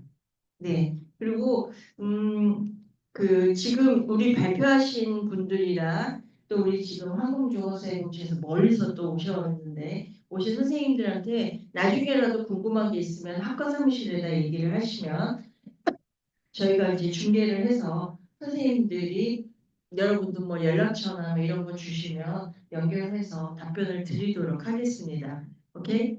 네, 네. 그래서 장시간 발표를 해야 되는데 우리 또 일정이 있어서 간단하지만 굉장히 핵심적인 실습생들한테 굉장히 도움이 되는 부분들을 지도하고 계신 프로그램으로 실습 프로그램으로 운영하시다는 얘기를 해주셨습니다. 다시 한번 큰 박수 부탁드리겠습니다. 선생님은 혹시 이거 있는데? 제가 가위바위보를 이겼습니다. 아, 그래서 발표해서 열어야 돼요. 아니요, 후배들한테 실습하기 위한 후배들한테 남기고 싶은 얘기. 네. 실습이 이제 사회복지를 네, 가위바위보 이겼는데 또 이렇게 하게 되네요. 실습이라는 이 기간이 내가 사회복지 현장으로 가느냐 안 가느냐를 결정짓는 그 아주 중요한 한 달이라고 생각합니다. 실제로 현장에 그 생각이 없더라도 이 한 달 동안 누구를 만났냐, 누구에게 어떤 얘기를 들었냐에 따라서 내 길이 달라질 수도 있거든요. 그럴 것 같으면은 아까 얘기하셨던 대로 이 한 달을 그냥 헛되이 보낼 것인가, 아니면은 실습 기관들이 어떻게 실습하는지를 잘 알아보고 잘 선택할 것인가는 이제 여기 계신 분들의 몫인 것 같습니다. 그래서 그 올여름에 이제 그 누구든 신청은 저희는 가능하기는 하지만 저희는 이제 사실은 이렇게 하겠지만 아무나 뽑지는 않고 이제 상시 실습이 있고 제가 저희 말로 얘기하는 실습 실습이라는 게 있습니다. 상시 실습은 그냥 어서 편하게 실습하시면 되는 실습 기간입니다. 저희 7월 한 달 동안만 저희가 이렇게 단기 사회 사업으로 좀 진짜 실습을 할 수 있게 해드리는 부분이고 다른 1월부터 6월까지, 8월부터 12월까지는 그런 거 없이 그냥 편하게 다른 실습 기간처럼 하거든요. 왜냐하면 저희도 그런 에너지가 없기 때문에. 그래서 진짜 실습을 경험하고 싶고 클라이언트를 직접 만나가지고 대화를 하고 싶고 내가 사회복지 현장에서 이제 할 수 있는 워커의 자질이 있는지 없는지를 알고 싶으시다면은 7월달 제가 모집을 할 때 신청을 해주셔도 좋을 것 같습니다. 네, 이상입니다.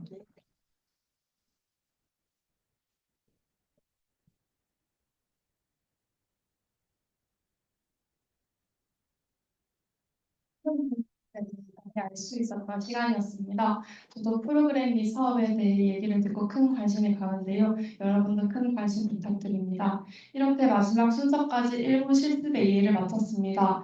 약 한 달간 160시간을 가득 채운 실습 모습을 간접으로나마 느낄 수 있었고 차후 실습을 하게 될 학우분들에게 이 다리가 많은 도움이 되었으면 좋겠습니다.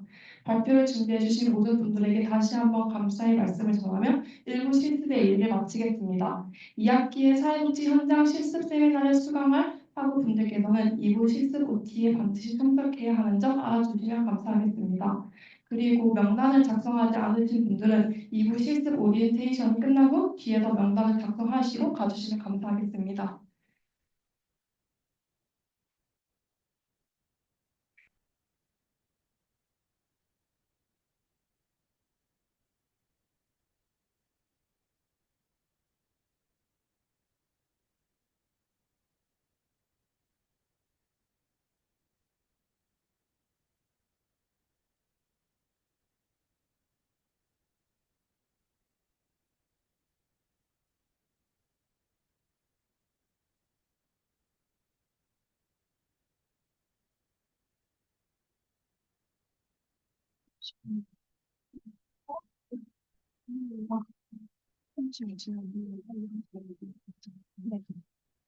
나가시면 되겠네요.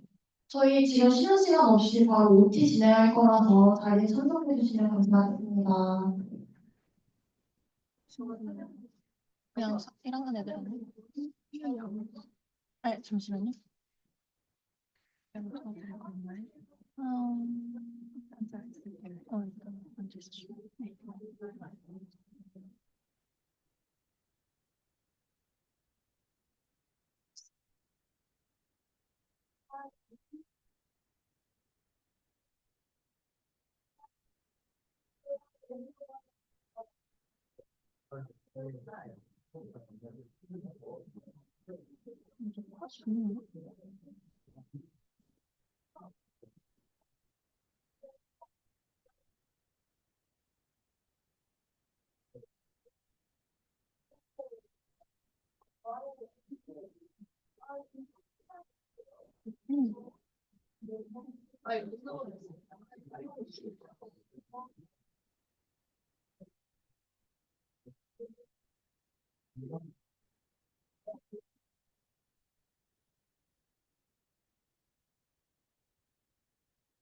안녕하십니까. 저는 사회복지학과 조교한 유경이라고 합니다.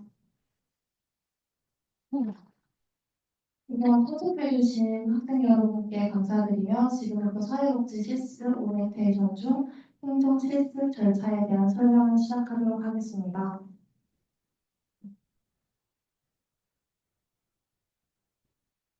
첫 번째로 사회복지 현장 실습의 일정 및 진행 과정을 안내드리며 신청 방법과 실습 확인서 및 평가서에 관한 설명을 드리도록 하겠습니다. 사회복지 현장 실습 관련 일정은 지금 보고 계시는 화면과 같이 진행될 예정입니다. 4월에서 5월은 실습 기간을 결정하고 신청을 하는 기간이며 6월 중에는 실습 배치 전 이론 교육이 예정되어 있습니다. 7월에서 8월은 학생 여러분이 본격적으로 현장에 나가 실습을 실시하는 시기이며 9월에서 11월은 다시 학교로 돌아와 현장 실습에 대한 이론적 교육을 수행하게 됩니다.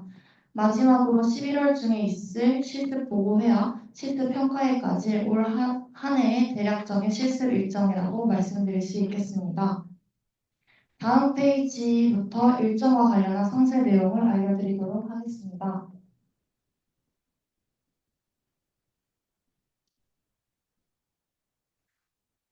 먼저 3월에 있는 오리엔테이션은 오늘 진행되고 있는 1차 오리엔테이션이며 6월 중에 실습 배치 전 이론 교육이 진행될 예정입니다. 이 두 차례의 오리엔테이션은 이후 현장 실습 과목의 출석 점수로 반영될 예정이니 특별한 사유가 존재하지 않는 이상 반드시 참석하셔야 합니다. 그렇기 때문에 정해진 일정을 미리 확인하여 주시기 바랍니다. 4월에서 5월 사이에는 학생 여러분께서 실습 기간을 결정하고 실습을 신청하는 기간입니다. 실습 기간에 따라 공고 시기에 차이가 있으므로 이 점은 학생 본인이 실습하고자 하는 기간을 확인한 후 유의하여 신청하여 주시기 바랍니다.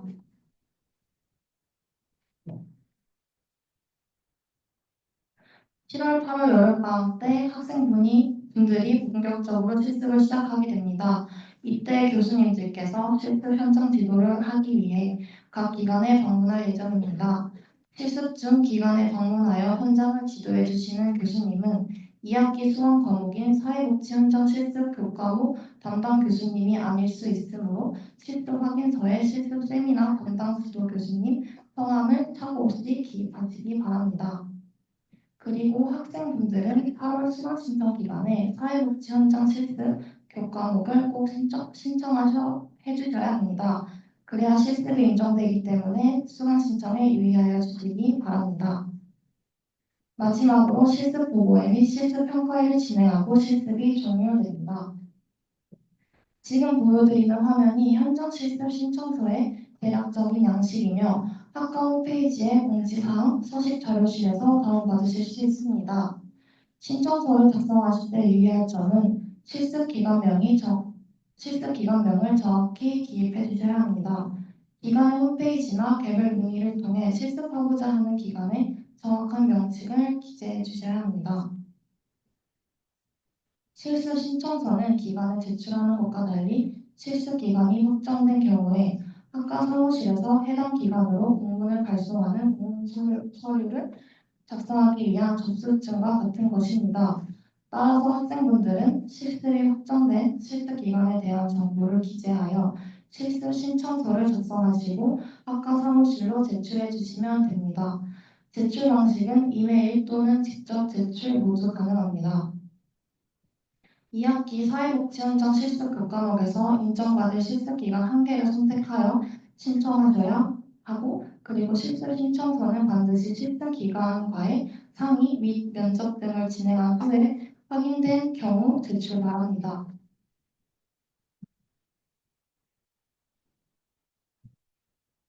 방학 기간이 7월부터 8월이기 때문에 실습을 두 곳에서 진행하시려는 경우가 간혹 있습니다. 이 경우 신청서를 2장으로 각각 제출하셔야 하며 두 곳 중 실습 과목에서 인정받고자 하는 기간 중 한 곳을 학과 사무실에 반드시 알려주셔야 합니다. 사회복지 현장 실습 과목으로 인정받지 않는 실습은 학점으로도 인정되지 않습니다.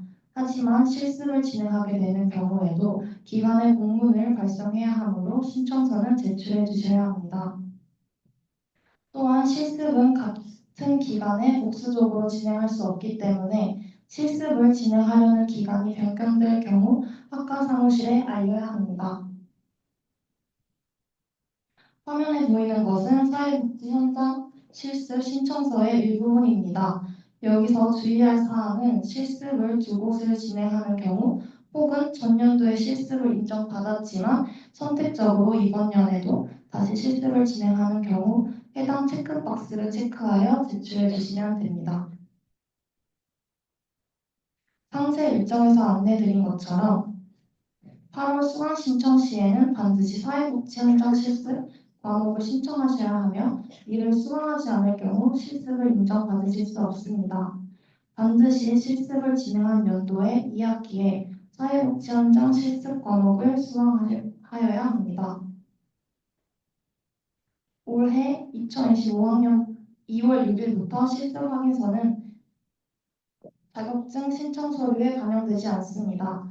그렇지만 실습 이수에 대한 책임이 실습기관과 대학에 있기 때문에 실습 확인서는 반드시 학과에 제출해야 하며 추후 취업 시에 사용될 수 있기 때문에 원본으로 제출하셔야 합니다.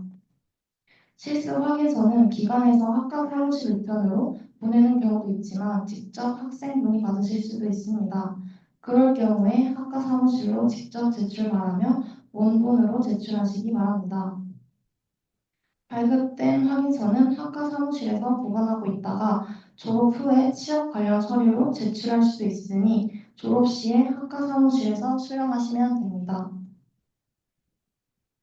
또 중요한 점은 실습 확인서는 학생분들이 받으셔도 되지만 실습 지도자 평가서는 반드시 기관에서 학교로 직접 제출해야 하는 서류이기 때문에 학생분들이 받는 서류가 아니라는 점 참고 부탁드립니다.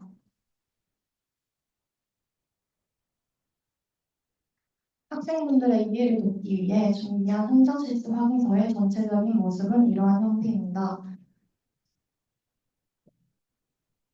현장 실습 확인서 중 윗부분입니다. 이 부분은 실습 기간의 슈퍼바이저가 작성하는 부분입니다. 이 부분은 확인서 아랫부분이며 현장 실습 교과목 수강 시 담당 교수가 작성하는 부분입니다. 또한 여기서 오른쪽 위에 교육기관명은 학교명을 쓰는 칸인데 이 부분은 실습 시에 슈퍼바이저에게 해당 부분 별표 글씨를 지어달라고 요청하셔야 합니다. 하지만 이 부분에 대해 대부분이 이루어지지 않아 학과 게시판에 게시할 서식에는 이 부분을 지워서 게시할 예정입니다. 아래 부분은 학과에서 일괄 처리할 예정이므로 실습 기간이 작성하는 윗부분만 적힌 상태로 제출해 주시면 됩니다. 다음은 사회복지사 자격증 취득을 위한 교과목 이수에 대해 안내하도록 하겠습니다. 사회복지사 자격증은 1급, 2급 모두 공통적으로 보건복지부령이 정하는 전공 교과목과 관련 교과목 가운데 필수 과목 10개, 선택 과목 7개를 각각 이수해야 하며 학사 학위를 취득한 졸업생이어야 합니다. 그리고 1급의 경우 졸업 후 지어지는 2급 자격증을 받으면 응시 자격이 부여되는데 이후 사회복지사 1급 국가시험에 응시하여 합격했을 때 1급 자격을 획득하실 수 있습니다.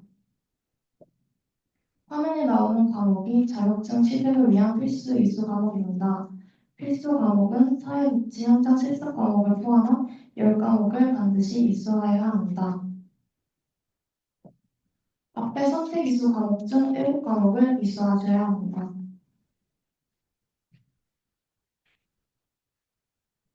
이 표는 사회복지학과 홈페이지에 있는 교과목 이수 체계도 표입니다. 그리고 빨간색으로 표시된 과목은 자격증 필수 과목이니 참고 부탁드립니다. 교과목을 이수하는 데 있어서 사회복지학과 학생과 부복수 전공 학생으로 나누어 설명드리겠습니다. 먼저 사회복지학과 학생의 경우 사회복지학과가 아닌 다른 학과에서 개설되는 동일 교과목을 수강할 시 전공 학점으로 인정됩니다. 그러나 부복수 전공 학생의 경우 타학과의 동일 교과목을 수강하면 8학기 차에 사회복지학과에 교과목 변경 신청서를 제출해야 합니다.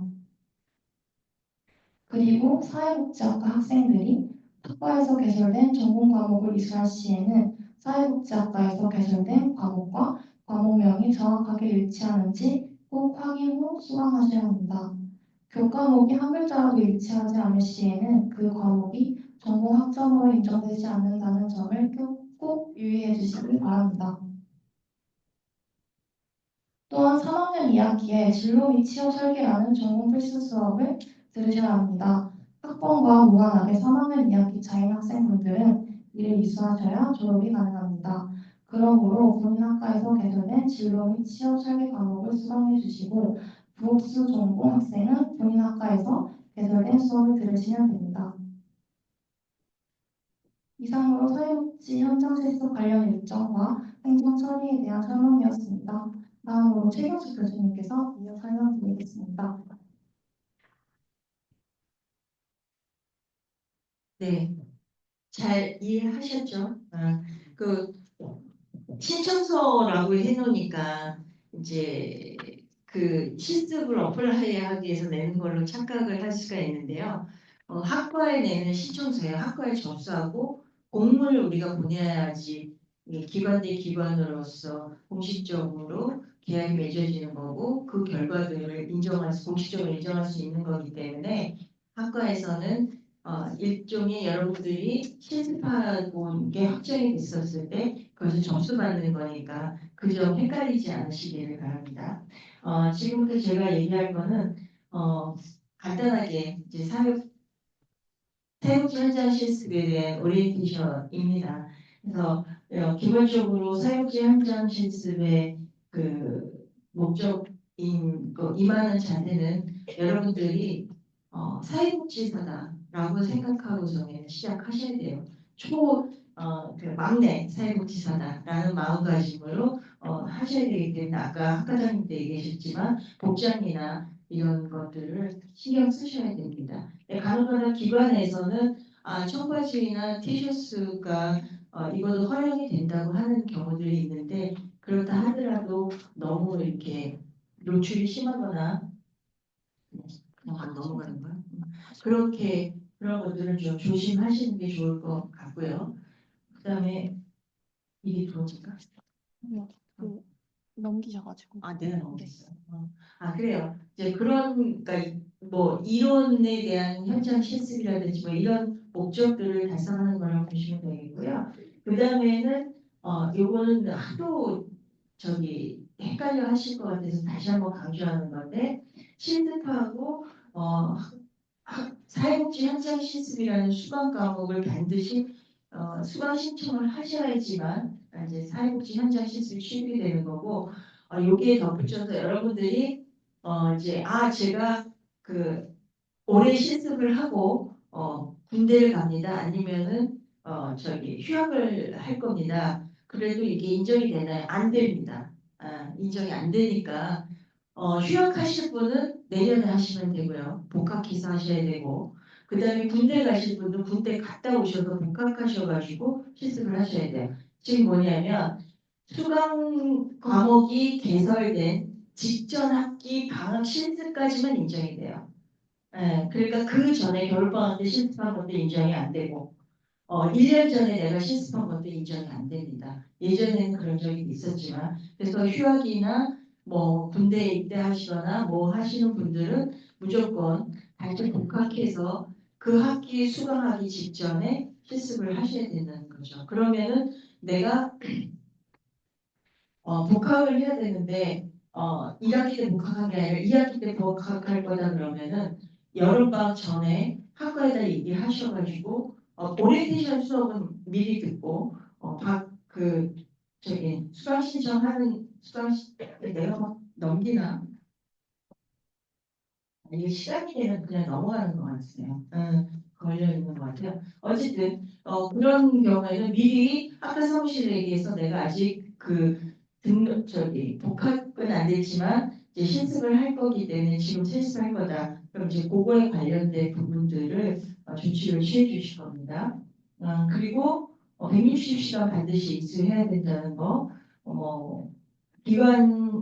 실습 기간 선정 시 고려해야 될 사항 같은 것들은 시기는 일단은 직접 여름방학 때 해야 되고 아니면은 수강 신청은 학기 중에 해야 되는데 학기 중에 실습을 하면 맨날 나가는 날 프로그램이나 그때 사업들만 경험하게 되기 때문에 교양이면은 쭉 출퇴근하실 수 있는 연장을 할 수 있는 여름방학 때 실습을 권장하고 있습니다. 근데 피치 못할 사정일 경우 했는데 그리고 학기 중에 실습 받는 기관들이 드물어요. 거의 없기 때문에 그냥 여름방학 때 하신다 이렇게 생각하시면 좋을 것 같습니다. 네.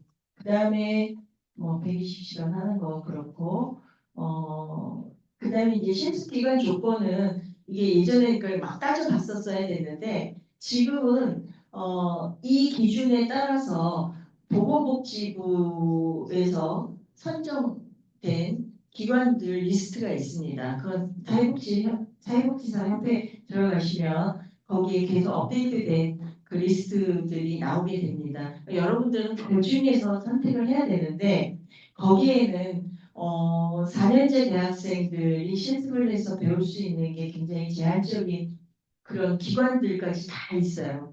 그러니까 저희가 지역아동센터 같은 경우에는 그 실습을 권하지 않습니다. 왜냐하면 지역아동센터는 그 규모가 굉장히 커서 사회복지 그 체계를 갖추고 그다음에 서비스를 제공하는 곳이 있는가 하면 그렇지 않고 소규모를 하는 경우에 그냥 돌봄만 하기 때문에 4년대 학생이 학교에서 배운 것들을 현장에서 경험하는데 굉장히 제한적이라서 저희가 권하지 않고 있어요. 그래서 추천 리스트에는 검증이 된 아동복지센터만 있습니다. 이제 그렇기 때문에 그런 부분들이 되어 있기 때문에 첫 번째로 보건복지부에서 선정한 기관이고 그 기관 그러니까 학교에서 추천된 리스트를 먼저 보시고요. 그 추천된 리스트가 기관으로 선정이 되는지를 보시면 돼요. 왜냐하면 지금 의료기관 같은 경우에는 코로나 이후에 지금 실습생들을 잘 안 받아요. 그래서 의료기관 같은 경우에는 리스트에 있어도 기관으로 선정이 안 될 수가 있기 때문에 그 두 가지를 항상 비교해 보셔야 되고 그다음에 학과 추천 리스트에 없는 기관에서 실습을 해야 되는 상황이 되는 분들은 반드시 저하고 상담을 하셔야 돼요. 그게 그런 이유가 있습니다. 반드시 하셔야 되고 아마 그거 안내가 될 거라고 봅니다. 예, 이렇게 돼 있어요. 요거 뭐 본인이 급하면 들어가서 보셔도 되고, 근데 아마 우리 학과에서 조교 선생님이 보시면서 계속 업데이트를 할 거니까 학과 홈페이지를 활용하셔도 됩니다. 예, 보시면 되고, 네. 요거 지금 제가 얘기했던 내용입니다. 홈페이지에 참고사항 올려놓을 테니까 지금 이제 작년까지 올려놨던 거에 지금 새롭게 정보들이 와서 이거 수련 기관 추천 리스트에서 배제해야 되겠다라는 기관들이 나오고 여기는 빨리 올려야 되겠다는 기관이 나왔기 때문에 네, 다음 주 중에 아마 제가 정리해서 올릴 거니까 참고하시면 될 것 같습니다. 그리고 예, 요거 저한테 같이 전달 주시고 요거 PPT 우리 게시로 되시죠? 네, 그러니까 저한테 주시면 좋습니다. 근데 제 연구실로 전화를 하시면 제가 전화를 못 받을 때가 되게 많아요. 그러니까 그냥 개인 번호로 하시는데 그러니까 문자로 먼저 주시면 좋을 것 같고요. 아니면은 이메일로 하시면 개인 전화하고 이메일만 사용하셔서 저하고 소통하시면 좋을 것 같습니다. 그리고 여러분들이 기관 가능한 사이트를 활용할 때는 우리 지금 홈페이지에도 계속 이제 추천 들어오는 것들을 계속 하고 있는데요. 여기 이 사이트에 들어가시면은 거기에서 실습생 모집하는 것들이 쭉 뜨니까 거기들을 활용하시면 좋고 이 기관이 내가 지금 하고 싶은 일들을 하는 건가 이런 것들 보는 거에도 거기 들어가시면 다 홈페이지 주소 있으니까 들어가서 보시면 됩니다. 그래서 여러분들이 기관을 선정할 때 홈페이지 들어서 샅샅이 뒤져보면 여기서 뭘 하는지 하고 여기가 공지 게시글이 뭐 2025년인데 2023년에서 끝났다. 그럼 거기는 조금 실습을 하는 거를 좀 고려해 봐야지 될 것 같아요. 그런 활성화가 제대로 안 돼 있는 거에는 이게 지금 뭔가 이렇게 여러분들을 지도하고 이럴 수 있는 여력이 없는 것하고도 연결이 될 수 있는 부분이니까 그걸 참고하시면 될 것 같고요. 네, 그 다음에는 실습기간 선정할 때 지금 이제 이런 것들도 포함이 되지만 여러분들이 취업과 연계되는 것들을 좀 고려하셔서 진행하시면 좋을 것 같고 그 다음에는 그 보실 때 내가 이제 나 사회복지를 딱 정했어 갈 거야 그리고 지역사회복지관에 갈 거야 딱 이렇게 확고하게 되고 그렇게 준비를 해놓고 앞으로도 그거를 하겠다 하시는 분들 같은 경우에는 꼭 법인이 어떤 법인인지도 조금 확인을 하셔서 어플라이 하시는 게 좋을 것 같습니다. 그리고 이런 그 홈페이지 쫙 찾아보시면은 대학생들을 위해서 대학생들에게 이런 현장 경험을 해주는 프로그램들이 운영이 되고 있는 기관이면 굉장히 좋은 기관이고 실습을 제대로 할 수 있는 기관이니까 그런 기관들은 좀 선정하시는데 참고를 하시면 좋을 것 같습니다. 그 다음에 실습 지도 시스템을 좀 보셔야지 되는데 이게 이제 막 많이 뽑아가지고 그냥 막 하는 데들도 있을 수 있어요. 근데 지금 이제 법적으로 한 사람 슈퍼바이저 한 명당 5명까지가 가능하기 때문에 그거는 아마 그 보건복지부 리스트에다 해놓은 거를 선정하시게 되면 그런 우려는 좀 없을 거로 보여집니다. 그래서 어떤 기관에서 한 30명씩을 뽑는데 슈퍼바이저는 한 명인데 밑에 이제 서브 슈퍼바이저라고 해서 5명씩 짜라지어 놓고 이렇게 운영하는 것들도 있습니다. 근데 이게 너무 많은 곳을 가면 본인들이 경험할 수 있는 거를 그러니까 파일은 하나인데 나눠 먹어야 되니까 좀 한계가 있을 수 있으니까 그런 것들도 조금 하시고 선배들 조언도 좀 들어보시면 좋을 것 같습니다. 실습전이 그러니까 과업으로 실습이 선정이 되게 되면 실습 계획서를 작성합니다. 그래서 요번에도 그런 프로그램이 있을지 모르겠는데 작년까지만 해도 저희가 지원을 받아서 여러분들 선배들이 여러분들의 이 실습 계획서를 점검하고 지도해 줄 수 있는 프로그램을 운영했었어요. 근데 이거를 했는데 피드백이 되게 좋았습니다. 그리고 내가 그냥 마음으로만 준비하는 것보다도 구체적으로 내가 뭘 할 건가를 한번 써보니까 훨씬 더 좋았다라는 피드백 그리고 또 선배들이랑 그걸 얘기를 하면서 내가 실습에서 무엇을 조금 더 중점적으로 해야겠구나 이런 것들을 좀 계획할 수 있어서 좋았다라는 피드백을 받았기 때문에 이번에도 이제 그게 지원금이 나온다면 가능할 텐데 안 되면 조금 아쉬움은 있을 수 있는데 실습 계획서를 쓰시고 이거를 조금 점검 받고 싶다 그러면 저한테 연락하시면 됩니다. 이메일을 보내주시면 제가 상세하게 지도해 드리겠습니다. 그 다음에는 그 추천한 현장 전문가 슈퍼비전이나 완성된 실습 계획에 따라서 진행하는 이런 것들을 평가를 해서 선정이 되면은 여러분들이 이제 슈퍼비전이나 이런 것들을 좀 염두에 두시고 뭘 받아야 될지를 준비를 하시면 되겠고요. 실습전 준비교육 수강을 하시는 거 그 6월 여러분 시험 끝나는 주에 아마 날짜를 우리가 지금 금요일로 정했죠? 6월 우리가 16일이 종강인데 종강하는 날 보통 저희가 이 교육을 실시해요. 근데 16일이 월요일이고 그래서 저희가 그 주 금요일에 이제 계획을 할 건데 공지 나갈 겁니다. 그래서 그때도 오셔서 반드시 수업을 들으시면 좋을 것 같고요. 네, 뭐 요거는 제 상담인데 그 외에 궁금한 것들이 있으면은 연락을 주시면 상세하게 진행을 하도록 하겠습니다. 자, 여기까지 중에서 질문사항이 있으시면 질문 받겠습니다. 우리 실습 보고에 발표하신 선생님들 시간 딱딱 지켜주시고 그러셔서 오늘 원래 준비했던 시간보다 빨리 끝났는데요. 질문 더 없으시면 네, 우리 마무리.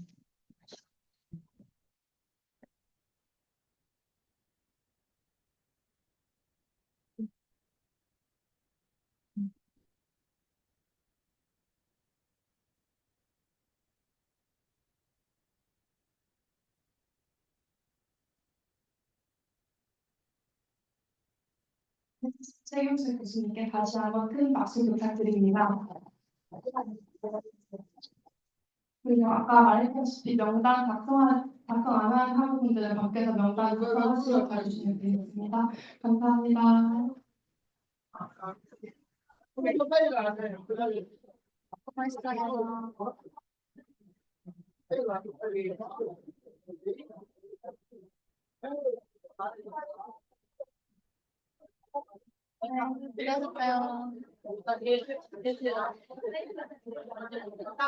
수고하셨어요.